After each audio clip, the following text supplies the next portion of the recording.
do this so your son won't talk to strangers online. When he turns 10, buy him GTA 6 online, and like all kids do, he'll start talking in the online voice chat. But what he won't know is that you'll be in the same game with a voice changer. Then you'll start insulting him, and since he'll think you're a stranger, he'll insult you back. But when the game ends, you'll send him a private message saying you know where he lives, along with his real address, and a message that says you have 3 hours left to live. 3 hours of anxiety later. He'll look out the window as you pull up to the house. Just as you get out of the car, fake criminals will kidnap you. 1 week later, you'll return home with wounds all over your body, and you'll tell your son, "This was all your fault, son, for talking to strangers online." And that's how he will have learned his lesson. Do not eat bats if you're traveling through China, even if you're very hungry. They'll give you a highly contagious virus, and you'll create a second global pandemic. If you're at the zoo and you really like monkeys, don't get too close to the cage. If you put your hand inside, the monkey will think you want to play, and it will shake you aggressively around the cage. If there's a solar eclipse, don't look at it directly without glasses. The rays will burn the retinas in your eyes, and you'll go blind. If you see dead fish on the sand at the beach, don't go in the sea out of curiosity. The water might be contaminated by radiation and you'll die slowly. If the ice starts to crack, you should immediately stretch out your arms before you fall through. This will help you grab onto the edge and stop your whole body from submerging. But if you do end up sinking, you'll probably get disoriented and lose your sense of direction. In that state of panic, you might accidentally swim away from the original hole, getting trapped under the ice. It's better to stay calm and look for rays of light to find the hole and dig your way back out.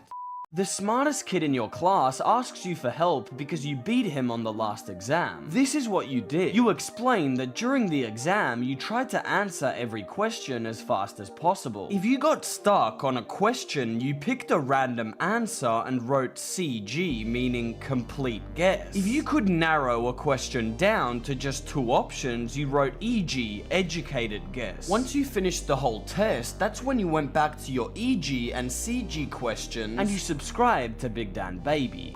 If you're going down a water slide and you see a nail in the way, try your hardest to dodge it. If you hit it at full speed, you'll look ridiculous. If you're about to drive but you're dangerously tired, don't try to turn the music up to stay awake. Your brain will turn off anyway and you could have an accident. If you run into someone who's wanted by the police, do not panic and don't make eye contact. Just act normal while you secretly call 911. If you're being chased by a killer and need to escape without being seen, walk backward to leave reverse footprint. That'll confuse the killer and you'll fool him.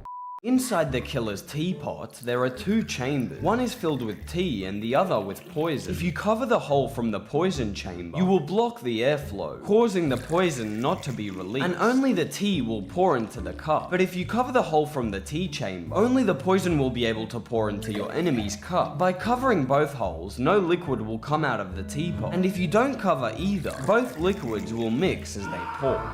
This is Mike the chicken, and if you're wondering where his head is, let me explain. When Mike's owner was trying to kill this chicken, the axe he was using failed to fully cut off its head, and the chicken's brain remained perfectly intact. This allowed Mike the chicken to survive without a head for over 1.5 years. They took care of him and kept him alive, feeding him through a straw, while cleaning the mucus from his neck so he could breathe. This made Mike the chicken become very popular. He even went on a world tour with his owner. The only reason he died 1 year later was because they forgot to clean his neck, causing him to tragically choke. If you get inside a fridge during a nuclear explosion, most people believe it will protect you from the blast. But is that true? Look, a fridge can slightly reduce the initial heat and radiation, but if you're even a little close to the explosion, the force of the blast wave would be so strong that the refrigerator would be violently thrown, causing serious injuries or death. How to figure out the answer to any question on an exam. What you're not going to do is answer the question. If you're stuck, put a star and move on with the exam. You need to become a detective and use other questions to figure out the answer. For example, who discovered America? You're not sure what the answer is, but 10 minutes later, you find another question. In what year did Christopher Columbus discover America? Now you know that the answer to the first question is Christopher Columbus. Have you ever wondered why the Mona Lisa is so famous? I mean, if you really look at it, it's a pretty simple painting. So why is it so famous and worth billions of dollars? Well, it all started with a crime. In 1911, the Mona Lisa was stolen, and its disappearance became world news. After 2 years, it was finally found, and everyone went to Paris to see the famous stolen painting. The surgeon removed a large piece of the man's skull, with the intention of reinserting it later during brain surgery. A few weeks later, his brain managed to recover, and it was time to put the piece of skull back. But the doctors couldn't find it. Instead of it, they used a plastic implant, which later caused an infection in his head, and forced him to undergo another surgery. Even so, the hospital charged him $19,000 for the plastic prosthetic. Now, the man is suing the hospital for being idiots, asking for compensation for his suffering and the medical mistakes. If you live in a rough area, wear poor-looking clothes that are very dirty. The thieves will pity you and they won't rob you. If someone is looking at your phone, open the front camera. The snoop will see themselves on the phone and look ridiculous. If a killer enters your house, turn off the lights and put pillows inside the bed. The killer will think you're sleeping and you'll catch him. If you see that your car has a broken window, don't go in and call the police. There's a homeless person living inside your car.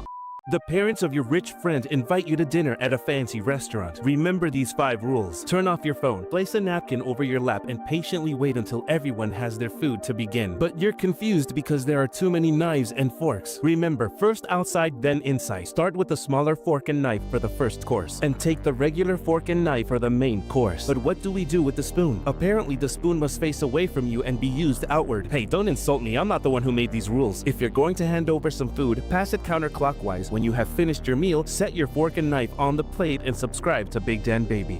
A woman fainted during a heavy snowstorm while trying to call for help after being in a car accident. The woman was only 5 meters away from a house, but not a single person noticed she was there. Some police officers found her body 6 hours later completely frozen. Her skin was so hard that doctors couldn't insert needles into it, and her body temperature was so low that thermometers didn't work on her. The doctors thought that she was dead, but even so, they decided to defrost her body with heat packs, and miraculously she ended up waking up and recovering without any problems.